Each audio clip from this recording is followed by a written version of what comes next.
Ipinaliwanag na ni Coach Tim Cone ng rason bakit sila tinalo ng TNT sa unang laban sa finals. Idinitalya naman ni Coach Chot ang ginawa ng TNT sa unang laban para padapayin ang Barangay Ginebra. At si Justin Brownlee, inaming pinaalalahanan or winarningan na sila ni Coach Tim Cone versus TNT bago pa magsimula ang Game 1. At ang katanungan, sino ang posibleng magwawagi sa Game 2? Tutukan po natin ang lahat ng yan. Pero bago yan, paki-subscribe, like, and share na lang muna para pareho tayong updated. Sa unang bakbakan ng TNT, Tropang Giga at Barangay Ginebra, pinasabog ni Coach Tim Cone ang ginawa ng grupo ni Coach Chot Reyes dahilan bakit sila natalo. Kaya naman ang tanong ng bayan, ano nga ba ang tingin ni Coach Tim sa unang salpukan nila ng TNT sa finals ng PBA Governors Cup? Tutukan natin ang sinabi ni Coach Tim sa report ni Jerry Ramos sa Spin. Ang dami nilang kinuha sa amin na gusto namin gawin. Nakapagpasok lang kami ng 2 sa 21 tira mula sa 3-point line. So it is just one of those games. Ang hirap makita na nangyari yun sa unang bakbakan ng Championship Series. Sa totoo lang talaga, yung 3-point line na yun ang isa sa mga dahilan kung bakit sila kinatay ng TNT Tropang Giga. Imagine mo kung meron silang 2 out of 21 or 2 lang na ipasok nila, yung TNT grabe naman ang ginawa nila doon. Bumato sila ng 32 sa 3-point area at 12 doon ang naipasok ng grupo. So dito pa lang may mali na sa kanila, di ba? Hindi nila napigilan ng TNT sa pananalasa sa 3-point area habang sila, ang Ginebra, ginipit ng TNT sa pamamagitan ng inilatag nilang malagkit na depensa. Yun yung rason bakit 2 lang ang naitala nila talaga dito sa 3-point area or bakit 2 lang yung naipasok nila out of 11 shots. Kung tutuusin, mahina yung 11 birada sa 3-point area at nangyari yan dahil talaga sa depensang inilatag ng TNT. Isipin nyo si Justin Brownlee wala siyang naipasok sa 3. Ganon din si Ahan Nisi, wala din siyang naitalang punto sa 3 sa 3 birada niya doon. Si Scotty Thompson, 1 out of 4. Si RJ Abarientos, 1 out of 6. Ang bigat nun, di ba? Kitang-kita mo dun yung effort ng TNT na pigilan talaga yung kanilang opensiba. At nagtagumpay sila dun sa aspetong yun. Siyempre maraming aspeto or dahilan bakit sila nagulpi ng TNT Tropang Giga. Pero kung hindi nila magagawa ng paraan ng mababang percentage nila dito sa 3-point area, posibleng mahirapan ulit ang Ginebra sa susunod na laban. Bukas po yan, October 30. Kung dismayado si Coach Tim Cone sa ipinakitang opensiba ng kanyang kuponan sa unang laban, idinitalya naman ni Coach Chot Reyes kung paano nila ginawa ang pagbutata sa crowd favorite ng Barangay Ginebra sa unang salpukan sa finals ng PBA Governors Cup. Tanong, paano nga ba ito ginawa ni Coach Chot Reyes at ng buong TNT Tropang Giga? Tutukan natin sinabi ni Coach Chot sa report ni Ruben Terrado sa Spin. Alam natin ang lakas ng Ginebra. Kami kasi, data-driven kaming team. Tiningnan namin yung mga numero at talaga nag-focus kami doon.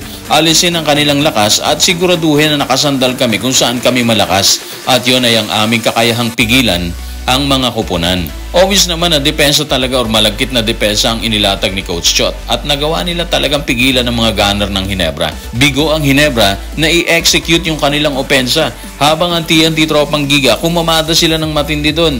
Kung titingnan nating mabuti, hindi ganun katindi ang pagkamada ni RHJ, di ba? Meron lang kasi siyang 19 points. Pero pinahirapan sila nito sa ibang aspeto ng laban. Nagtala si RHJ ng 10 rebounds. Sa 10 rebounds po niya, 7 doon yung defensive. 3 lang yung offensive rebounds. Ibig sabihin, hindi na nagkaroon ng second chance ang Barangay Ginebra na makakuha ng bola kapag sila yung nasa opensiba. Hindi lang yan, ang bigat ng ginawa ni Jason Castro sa laban. Nagtala siya ng 14 points. Si Poy Era meron siyang 15 points. Si Pugoy 12 points at si Optana meron siyang 9 points. Ibig sabihin ng stats na yan, gumana yung mga key players ng TNT. Nagtulungan talaga sila. Natulungan nila si RHJ. Pero sa lahat ng yan, si Jason Castro talaga yung masasabi natin na nagpatingkad ng gabi ng TNT. Kung natatandaan natin bago magsimula yung finals, winis talaga ni Coach Chot na sana magamit niya ang lahat including Jason Castro at Kelly Williams na may mga iniinda sa kanilang katawan at sa Game 1, wish granted si Coach Chot, hindi ba? Nag-perform talaga si Jason Castro. Nabulaga yung Ginebra kasi lahat gumana yung players ng TNT. Habang idinitali ni Coach Chot Reyes kung paano nila binakbakan ang Barangay Ginebra sa harap ng 11,021 na nanood ng live sa Inaris Center sa Antipolo City, isiniwalat naman ni Justin Brownlee na pinaalalahanan na ni Coach Tim Cone ng kanilang grupo bago pa nila harapin ang TNT Tropang Giga. Kaya ang tanong ng bayan, ano ang paalala ni Coach Tim sa Ginebra bago pa ang laban. Tutukan natin ang paglalahad ni Justin Brownlee sa report ni Richard D. ng The Manila Times. Ang TNT, defensive team sila sa conference na to, hindi ba? Hindi ito magiging madali. Ipinaliwanag talaga to sa amin ni Coach Tim ko nitong nakaraang linggo habang naghahanda kami dyan.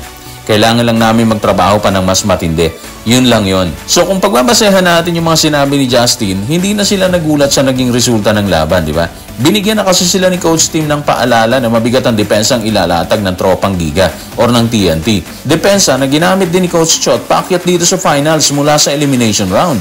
At hindi na tayo magugulat bukas, October 30, kung mas pahigpitin pa ni Coach Chot yung depensa ng TNT, di ba? Sigurado, mas matindi ang ilalatag nila para makuha nila ulit yung panalo at itala ang 2-0 versus Ginebra. Pero syempre, hindi basta-basta papayag ang Ginebra. Alam natin, may inihahanda ng strategy si Coach Tim sa ikalawang laban nila ng TNT. Gagawa at gagawa siya ng homework na pakikinabangan talaga ng Ginebra. At again, winner na naman tayong mga viewers dito. Mas maganda kasi makikita nating laban dito sa Game 2. So ito yung senaryo. Ang Ginebra, pipilitin nilang pigilan ng TNT. Habang ang TNT, pipilitin din nilang makaakyat sa ikalawang sunod na panalo. So para sa akin, kaya pa namang pigilan ng Ginebra ang TNT. At mangyayari yan kung muling puputok ang laro ni Justin. Kasabay ng pagputok ng laro ni RJ Abarientos, ni Scottie Thompson, Stephen Holt, at si Japet Aguilar. Kung hindi nila magawa yan, sigurado may kalalagyan ulit ang Ginebra. Lalo na kapag pumutok din si RSJ sa laban, di ba? Kasama dyan siyempre yung mga sharpshooter nila or ng TNT na si Aftana at si Pugoy. Bukod dyan, kung ma-maintain ng TNT yung inilabas nilang laro sa Game 1, mabuo ulit yung team effort. Kahit hindi ganun kalaki yung puntos ni RHJ, medyo magiging delikado talaga ang Gin Kings. So guys, maraming salamat.